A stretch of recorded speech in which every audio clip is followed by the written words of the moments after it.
ஹே கவி, ஷாலு, செம்ம கூட்டமாக இருக்குது தேர் திருவிழாவில்.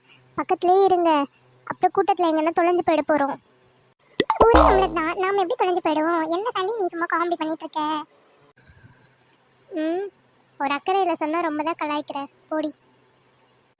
ஏய் சரி, அதெல்லாம் விடுங்க. எங்கே அக்காவை காணும்? லல்லி அக்கா, மொட்டை மாமா, யாரையுமே ஆளை காணும். அதுவா, அது நம்ம ஊரில் நார்த் இந்தியன் பொண்ணு ஒருத்தி இருக்கால, யாரு, அந்த தேவகி பாட்டியோட மருமகளா? ஆமாம், நம்ம ஊரில் அவங்க மட்டும்தானே நார்த் இந்தியனு. ஆமாம் ஆமாம், அவங்கள நார்த் இந்தியன் மாதிரி சாரி கட்டி விட சொல்லி அக்கா ஒரே டார்ச்சர் பண்ணிட்டு இருக்காங்க. அவங்களுக்கு தமிழ் தெரியாது, அக்காவுக்கு ஹிந்தி தெரியாது. அவங்க எப்போ கம்யூனிகேட் பண்ணி எப்போ புடவை கட்டிட்டு எப்போ வருவாங்க? அதுக்குள்ளே அடுத்த வருஷம் திருவிழாவே வந்துடும் போல. என்னது, அவங்கள கட்டி விட சொன்னாங்களா? எப்பயுமே வருஷம் வருஷம் ஒன்று தானே கேட்பாங்க. ஆமாம் ஆமாம், என்னதான் கட்டி விட சொன்னாங்க. நான் தான் உங்கள் சாரி சூப்பராக இருக்குக்கா, நார்த் இந்தியன் ஸ்டைலில் கட்டினா சூப்பராக இருக்கும், நீங்கள் வந்து நான் கட்டி விடுறதை விட நீங்கள் பேசாமல் சிம்ரன் அக்கா கிட்ட கட்டிக்கோங்க அப்படின்னு சொல்லிட்டு சிம்ரன் அக்காவை கோத்து விட்டேன். அடி பாவி, பாவண்டி அந்த அக்கா. சரி சாண்டி, நான் உங்ககிட்ட ஒன்று கேட்கணும்னு நினச்சிட்டு இருந்தேன். கேளு ஷாலு, என்னாச்சு? இன்னைக்கு காலையில் நம்ம ஆப்பிள் வாங்கிறதுக்காக மார்க்கெட் போயிருந்தோம்ல, அப்போ அந்த ஆனந்த் உங்ககிட்ட ஏதோ கேட்டானே, பதில் சொல்லு அப்படின்ட்டு. என்ன அது, என்ன விஷயம்? அதெல்லாம் எதுவும் இல்லை ஷாலு, நீ எதுவும் நினச்சிக்காத. அவன் என்ன சொல்கிறான்றதே எனக்கு ஒன்றுமே புரியல. சும்மா ஏதோ கலாய்க்கணுன்றதுக்காக சொல்கிறான், சரியா? ஓ சரி, ஓகே ஓகே. இருந்தாலும் கொஞ்சம் பார்த்து இரு சாண்டி. அவன் இந்த மாதிரி பேசுகிறது நம்ம வீட்டில் யாராவது பார்த்தாங்கன்னா தப்பாக எடுத்துப்பாங்கல்ல, அதனால தான். ஓகே ஷாலு, கண்டிப்பாக இனிமேல் அந்த மாதிரி எதுவும் வராமல் நான் பார்த்துக்கிறேன். சரி சரி, அந்த டாப்பிக்கை விடுங்க. இங்கே எங்கேயும் மோரும் கொஞ்சம் ரோஸ் மில்க் பாதாம்லாம் தராங்கன்னு சொல்லிட்டு இருந்தாங்க, வாங்க போய் ட்ரை பண்ணலாம். போகலாம் கவிவா, போகலாம். சிம்ரனக்கா, சூப்பராக கட்டி விட்டுருக்கீங்க, செம்மையாக இருக்குது. இது வரைக்கும் எனக்கு யாருமே இந்த மாதிரி சாரி கட்டி விட்டதில்லை, ரொம்ப சூப்பராக கட்டி விட்டுருக்கீங்க, ரொம்ப தேங்க்ஸ். இட்ஸ் ஓகே லல்லி அக்கா, உங்கள் சாரி ரொம்ப சூப்பராக இருக்குது, அதனால தான் நான் இந்த மாதிரி கட்டி விட்டுருக்கேன். எங்கே எடுத்தீங்கோ? நான் இந்த சாரியை என் ஹஸ்பண்ட் கூட போயிட்டு ஒரு மாலில் எடுத்துகிட்டு வந்தேன். அழகாக இருக்குல்ல? பார்க்க நல்லா இருக்கும். ஆனால் நான் இதே மாதிரி சாரியை மீஷோலையும் பார்த்தேன். மீஷோவில் இதோட ப்ரைஸ் 1000 ருபீஸ் போட்டிருந்ததோ, நீங்கள் எடுத்த இடத்துல எவ்வளோ ப்ரைஸ் போட்டிருந்ததுன்னு எனக்கு தெரியல. நானும் வாங்கலான்னு தான் நினச்சிட்டு இருந்தது. பட் என் ஹஸ்பண்ட் அப்புறமா வாங்கி தரேன்னு சொல்லிடுச்சு, அதனால நான் கம்பல் பண்ணலை. ஆனால் சூப்பராக இருக்குது இந்த சாரி, நான் கண்டிப்பாக மீஷோவில் வாங்க போகுது. ஓ, மீஷோவில் இருக்கா? அது மேபி டூப்ளிகேட்டாக இருக்கும். நாங்கள் மாலில் வாங்கின இந்த சாரியோட ரேட் 30,000மா. ஓ ஹரே பாப்ரே, 30,000. உங்கள் ஹஸ்பண்ட் உங்கள் பற்றி உங்களை சூப்பராக வச்சிட்ருக்குது. ரொம்ப ரொம்ப தேங்க்ஸ்மா. ஆக்சுவலாக என்னோட ஹஸ்பண்ட் கிடைக்க நான் ரொம்ப கொடுத்து வச்சிருக்கணும். அவர் எப்பயுமே இப்படி தான், நான் ரொம்ப செலவு பண்ணாதீங்கன்னு சொன்னாலும் எனக்காக ரொம்ப அதிகமாக ஸ்பெண்ட் பண்ணிகிட்டே இருப்பார், மணியை ரொம்ப செலவு பண்ணுவார். அது எனக்கே சம்டைம்ஸ் பிடிக்காது. பட் இருந்தாலுமே அது அவருடைய லவ்ன்றதுனால நான் அதை அக்செப்ட் பண்ணிக்கிறேன். ஓ அச்சா, கித்தனா பியாரி ஹோ தும். என்னது, எனக்கு ஹிந்தி தெரியாதே. ஓ, நீங்கள் 2 பேரும் ரொம்ப க்யூட் கப்பல்ஸ்னு சொன்னேன்க்கா. ஓகே ஸ்னேகா. ஓகே சிம்ரன் அக்கா, நீங்கள் இவ்வளோ சூப்பராக தமிழ் பேசுகிறீங்க, செம்மையாக தமிழ் பேசுகிறீங்க. ரொம்ப ரொம்ப தேங்க்ஸ். ஆனால் நீங்கள் வேறு யார்கிட்டயோ தமிழில் பேசி நான் பார்த்ததே இல்லையே. ஓ அதுவா, அது என்ன விஷயம்னா, நான் என்னுடைய பத்தியை லவ் மேரேஜ் பண்ணிக்கிட்டது. இந்த ஊரில் எல்லாரும் என்ன கதை எப்படி லவ் பண்ணேன், எப்படி வந்தேன், எப்படி கல்யாணம் பண்ணேன், அதாவது எப்படி ஷாதி பண்ணேன், இது எல்லாத்தையுமே கேட்பாங்க. எல்லாருக்குமே பதில் சொல்லிட்டு இருக்க முடியாது. அதனால என்னோட பற்றி தான் இந்த ஐடியா கொடுத்துச்சு. நீங்கள் யார்கிட்டயுமே தமிழில் பேசாதே, யார் பேசினாலும் நீ ஹிந்தியில் பேசு, அவங்க உங்ககிட்ட பேச மாட்டாங்க. ஸோ அந்த ஐடியாவை நான் அப்படியே ஃபாலோ பண்ணிக்கிட்டு. ஓ நல்ல ஐடியா தான், போங்க. ஆனால் என்கிட்ட மட்டும் ஏன் பேசுனீங்க? ஏன்னா நம்மளை பார்க்கும்போது நம்மளுக்கு என்னுடைய சிஸ்டர் ஞாபகம் வந்துடுச்சு. எனக்கும் உங்களை மாதிரி ஒரு சிஸ்டர் இருக்கும் ராஜஸ்தானில். அந்த சிஸ்டர் எப்பயுமே இப்படி தான் அலங்காரம் பண்ணி விட சொல்லி கேட்கும். நமக்கு ஷாதி ஆனதுக்கப்புறம் நம்ம வீட்டில் யாரும் நம்மக்கிட்ட பேசுகிறதில்லை. உங்களை பார்த்ததும் என் சிஸ்டர் ஞாபகம் வந்துடுச்சு, அதனால தான் உங்ககிட்ட நான் பேசினேன். அச்சோ சரி விடுங்க அக்கா, ஃபீல் பண்ணாதீங்க சிம்ரன் அக்கா, கண்டிப்பாக ஒரு நாள் எல்லாரும் ஒன்றா சேருவீங்க. டே ரமேஷ், இன்னைக்கு பார்ட்டி உண்டு, ஞாபகம் இருக்குல்ல? பார்ட்டியா?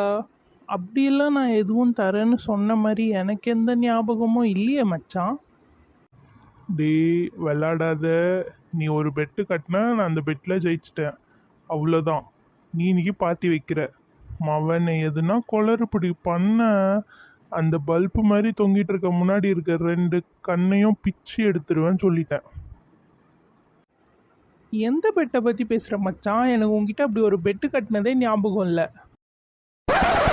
டே ஆனந்து, அவனையா கேட்குற?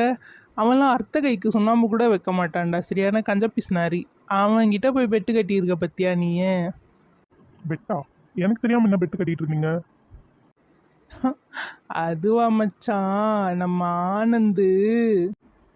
டே வாய மூடுறா, அதான் நீ சரக்கு தர முடியாதுன்னு சொல்லிட்டல்ல. சரி, இன்னைக்கு நைட் எந்த பார்ட்டி ஓகேவா? ஆனால் நம்ம ரமேஷுக்கு மட்டும் எதுவுமே கிடையாது. அவன் சும்மா உட்காந்து ஊறுகாய் மட்டும்தான் சாப்பிடணும். மச்சான் ஆனந்து, ஐம் யுவர் திக்கஸ்ட் ஃப்ரெண்டுடா, வேணாண்டா மச்சான், அப்படி பண்ணாதடா. சரி ஓகே, அப்போ சரக்கு எந்த சைட்ஸ் உண்டு ஓகேவா? ம் சரிடா எப்பா. ஆமாம், உனக்கு தான் இந்த பழக்கமே இல்லையேடா விஜய், நீ வந்து என்ன பண்ண போற? நான் எப்படா வரேன்னு சொன்னேன்? நீங்கள் தான் குடிக்கார பசங்க உட்காந்து குடிப்பீங்க, உங்கள் கூடலாம் நான் சேர்ந்து ஊற்ற மாட்டேன். ஐயையோ, இவர் பெரிய உத்தமர், இவர் அப்படியே குடிக்கவே மாட்டார். ஏய் நீயும் குடிக்கிற நாய் தான், அப்படியே நடிக்காத. குடிப்பேன் நான் வந்து எப்படி சொல்கிறது, ஏதாவது ஒரு பார்ட்டி, ஏதோ ஒரு கம்பல்ஷன், இல்லை எனக்கா தோணுனா மட்டும் எப்பயாவது தான். சும்மா உங்களை மாதிரி எந்த நேரமும் உட்காந்து தண்ணி வண்டி மாதிரிலாம் நான் குடிச்சிட்டு இருக்க மாட்டேன். நான் ஒரு கொள்கையோடு குடிக்கிறவன்டா. ம் ம் பண்ணுறது அயோக்கியத்தனம், இதில் இவனுக்கு பாலிசி வேற இப்போ ஒரு கேடு. டேய் ரமேஷ், நீ பண்ணுறது கொஞ்சம் கூட சரி கிடையாது. கண்டிப்பாக உன் கண்ணை பிடிங்கிட்டு தான் நான் அனுப்ப போகிறேன்னு நினைக்கிறேன். ஏய் சரி விடுங்கடா, சும்மா என் தம்பியை கெடுத்துட்டு. அவன் எனக்கு தெரிஞ்சது வரைக்கும் ஒரு 3 தடவை 4 தடவை குடிச்சிருப்பான், அவ்வளோதான். அதுக்காக அவனை நம்ம லிஸ்ட்ல எல்லாம் சேர்க்க முடியாது. இவன் வந்தாலும் என்ன நொய்யு நொய்யின்னு டார்ச்சர் பண்ணுவான். போதும் போதும் இதுக்கு மேலே குடிக்காதன்னு, அவன் வராதே மேலு. சரி, நீ எங்கள் கூட வரல, ஆனால் வேற எங்கே போகிற? டேய் உங்களுக்கே தெரியும் எனக்கு ஃபோட்டோகிராஃபி என்னோட ஹாபின்னு சொல்லிட்டு. இது திருவிழா டைம் வேறு. பார்க்க எல்லாமே நல்ல ட்ரெடிஷ்னலாக அங்கங்கே லைட் போட்டு சூப்பராக இருக்குடா. இந்த மாதிரி டைமில் நான் நிறைய ஃபோட்டோஸ் கலெக்ஷன்ஸ்லாம் எடுத்து வச்சுக்கிட்டேன்னா நாளைக்கு இது என்னோட கெரியருக்கு யூஸ்ஃபுல்லாக இருக்கும்ல. ஸோ அதனால நான் ஃபோட்டோஸ் எடுக்க போகிறேன். வாவ் சூப்பர் மச்சான், அப்போது நானும் உன் கூடவே இங்கே இருக்கட்டுமா? டேய் ரமேஷ், சைட்ஸ் வாங்கி தரேன்னு ஒத்துட்டு இருக்கடா. நீ அவன் கூட போய் எங்ககிட்ட இருந்து எஸ்கேப் ஆகணும்னு நினச்ச, அவனை கட்டி வச்சு தோலை உரிச்சிருவேன். இல்லடா ரமேஷ், என் கூட யாரும் வர வேண்டாம். நீ வந்தா எதுனா நோய் நோயின்னு பேசுவியா, எனக்கு டிஸ்டர்பன்ஸாக இருக்கும். நான் கொஞ்சம் அப்படியே ஃப்ரீயாக எனக்கு பிடிச்ச மாதிரி ஃபோட்டோகிராஃபிஸ் எடுக்கணும். கூட நீ இருந்தால் எனக்கு டிஸ்டர்பன்ஸாக இருக்கும், நானே எடுத்துக்கிறேன். ஃபோட்டோ எடுக்க டிஸ்டர்பன்ஸாக இருக்குமா, இல்லை யாரையாவது சைட் அடிக்க டிஸ்டர்பன்ஸாக இருக்குமா? யார் இவன் சைட்டு? ஐயோ, இவனுக்கு இது வரைக்கும் எவ்வளோ ப்ரொபோசல் வந்திருக்கு தெரியுமா? ஒரு பொண்ணை கூட நிமிர்ந்து பார்க்க மாட்டான் இவன். யார்கிட்டயும் பேசக்கூட மாட்டான்டா. இவன் பேசாக்கட்டி போகிறான். நம்பரை வாங்கி கொடுத்தா நானாவது பேசுவேன்ல, அதுவும் பண்ண மாட்டான். எல்லாரையும் சிஸ்டர் சிஸ்டர்னு சொல்லி அமுச்சு வச்சிருவான். அது என்னமோ தெரிலடா, பொண்ணுங்களுக்கெல்லாம் ஏன் தான் என்ன பிடிக்க மாட்டேங்குதுன்னு எனக்கே தெரியல. யாரை பார்த்தாலும் அண்ணா அண்ணா அண்ணான்னு கூப்பிட்டுடுறாளுங்க. ச்சே, அதனாலவே எனக்கு இது வரைக்குமே ஒரு லவ் செட் ஆகவே இல்லை. ஆனால் இந்த கண்ணனுக்கு ஏற்ற கண்ணி கண்டிப்பாக இந்த திருவிழாவில் கிடைப்பான்னு நான் நினைக்கிறேன். டே மச்சான், இந்த திருவிழாவில் இல்லை, எந்த திருவிழாவிலையும் உனக்கு அந்த மாதிரி ஒரு பொண்ணு கிடைக்காது. ப்ளீஸ் தயவு செஞ்சு மனக்கோட்டையெல்லாம் வளர்த்துட்டு இருக்காத. இருங்கடா, என்னை இப்படி கிண்டல் பண்ணுறீங்கல்ல, இதுக்காகவே என் லைஃப்பில் தேவதை மாதிரி ஒரு பொண்ணு வருவாடா. டேய், தேவதை மாதிரியோ தேவாங்க மாதிரியோ, ஆனால் கண்டிப்பாக உன் லைஃப்பில் ஒரு பொண்ணு வரத்துக்கு வாய்ப்பு இல்லை. வேணும்னா நீ எதுனா பசங்களை ட்ரை பண்ணி பாரு. எச்சி வாய் மூடுங்க, உங்ககிட்ட போய் சொல்கிறேன் பாரு. நானே பார்த்துக்கிறேன். கண்டிப்பாக ஒரு நாள் நீங்கள்லாம் என்னை பார்த்து பொறாமப்படுற அளவுக்கு நான் ஒரு பொண்ணை உஷார் பண்ணி காட்டுறேன்டா. உஷார்னா பண்ணு, ஓலை பக்கோடானா போடு.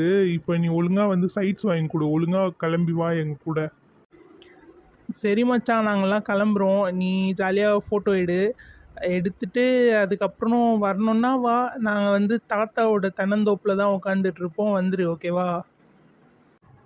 சரி ஓகேடா சுரேஷ். மச்சான், ஃபோட்டோ எடுக்கிறப்போ கொஞ்சம் அழகான பொண்ணுங்களையும் சேர்த்து ஃபோட்டோ எடுறா. சரியா? எதுக்குடா அந்த மாதிரி ஃபோட்டோ கேட்குற? இல்லை மச்சான், ஒருவேளை அந்த ஃபோட்டோவில் இருக்க பொண்ணுங்க யாராவது என்னை இம்ப்ரெஸ் பண்ணிட்டா நான் போய் அவங்கக்கிட்ட பேசி நம்பர் கேட்டு எப்படின்னா கரெக்ட் பண்ணிவிடுவேன்ல, அதுக்காக தான். டே, ஒருத்தனுக்கு ஆசை இருக்கலாம்டா, அதுக்காக இவ்வளோ பெரிய பேராசெல்லாம் இருக்கக்கூடாது. நீ முதல்ல கிளம்பி வா. இன்னைக்கு போயிட்டு கொஞ்சம் நீ மருந்து சாப்பிட்டாதான் தெளிவ, வா போகலாம். வாவ், இந்த சினாரியோ ரொம்ப சூப்பராக இருக்குல்ல, செம்மையாக இருக்குது. இது ஒரு கிளிக் எடுத்துக்கலாம். திருவிழாவில் இருக்க கடைங்களை கொஞ்சம் ஃபோக்கஸ் பண்ணி கிளிக் எடுக்கலாம். அதுவும் கொஞ்சம் நல்லா இருக்கும்ல. இன்னும் கொஞ்சம் வருஷத்தில் இந்த மாதிரி கடைகள்லாம் இருக்குமானே தெரியாது. இப்போ எல்லாமே ரொம்ப அட்வான்டேஜாக போயிட்டுருக்கு, அட்வான்ஸாக. ஸோ இதுவும் ஒரு மெமரிஸாக இருக்கும்ல, இதுவும் எடுத்துக்கலாம். எல்லாமே ஓகே தான். லைட்டிங்ஸ் எடுத்தாச்சு, கோவில் எடுத்தாச்சு, கடைகளை கூட எடுத்தாச்சு. இன்னும் ஏதோ ஒன்று மிஸ்ஸிங் ஆகுது. என்ன? ஓகே, திருவிழா. நம்ம ஊர் பொண்ணுங்க அழகாக புடவை கட்டிட்டு சூப்பராக ட்ரெடிஷ்னலாக இருப்பாங்கல்ல, அதுவுமே 2-3 கிளிக் எடுத்துக்கலாம். ஃபோட்டோ எடுக்கலான்னு டிசைட் ஆகிடுச்சு. ஆனால் யாரை சூஸ் பண்ணி ஃபோட்டோ எடுக்கிறது? நம்ம ஃபோட்டோ எடுக்கணும்னு கேட்டால் யாரும் ஒத்துக்க மாட்டாங்க, செருப்பால் அடிப்பாங்க. அப்போ யாருக்கும் தெரியாமல் தான் ஃபோட்டோ எடுக்கணும். யாரை சூஸ் பண்ணி ஃபோட்டோ எடுக்கிறது? என்னடா விஜய் உனக்கு வந்த சோதனை, ஒரு ஃபோட்டோக்கு மாடல் கிடைக்க மாட்டேங்குதே. ஷாலு, உனக்கு ஒன்று தெரியுமா? இந்த லைனில் சூப்பராக கிளிப்ஸ் எல்லாம் நான் பார்த்தேன் வரும்போது. இப்போ போயிட்டு பயங்கரமாக கிளிப்ஸு, வளையல் எல்லாம் ஷாப்பிங் பண்ண போகிறோம். கம்பல்லாம் செம்மையாக இருக்குது. ஒரு கம்பல் வாங்கினா ஒரு கம்பல் ஃப்ரீயா. நான் எல்லாமே திருவிழா வரதுக்கு முன்னாடி ஒரு தடவை பார்த்துட்டு தான் போனேன். இப்போ போயிட்டு எல்லாத்தையும் பார்த்து ஜாலியாக ஷாப்பிங் பண்ணிட்டு வர போகிறோம். அப்படியா? வாவ், சூப்பர் கவி. எனக்குமே ஷாப்பிங்னா ரொம்ப பிடிக்கும். எனக்கு வளையல்னா ரொம்ப பிடிக்கும். கண்ணாடி வளையல் இருக்கும்னு நினைக்கிறேன், அது பார்த்து வாங்கிக்கலாம். ஓகே ஷாலு. ஆமாம், இந்த சாண்டி எங்கே போயிட்டா? நம்ம கூட தானே வந்தா? சாண்டியா? அவளை சித்தி கூப்பிட்டாங்கன்னு வீடு வரைக்கும் போயிருக்கா, வந்துருவா.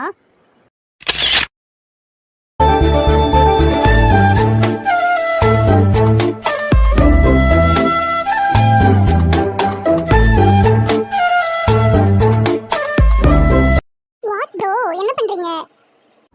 ஐயோ ரொம்ப சாரிங்க. ஆக்சுவலாக நான் ஃபுல்லாக ஃபோட்டோ எடுத்துகிட்டு இருந்தேன்னா, யாரையாவது கொஞ்சம் ட்ரெடிஷ்னலாக அழகாக இருக்கவங்கள ஃபோட்டோ எடுக்கலான்னு வந்தேன்னா, நீங்கள் அழகாக இருந்தீங்களா, அதான் உங்களை. ஐயோ சாரிங்க, தெரியாமல் சாரி. நீங்க என்ன சொல்றீங்கன்னு எனக்கு புரியல. அதுவா? அது என்னென்னா, ஃபோட்டோகிராஃபி என்னோடய ஹாபி.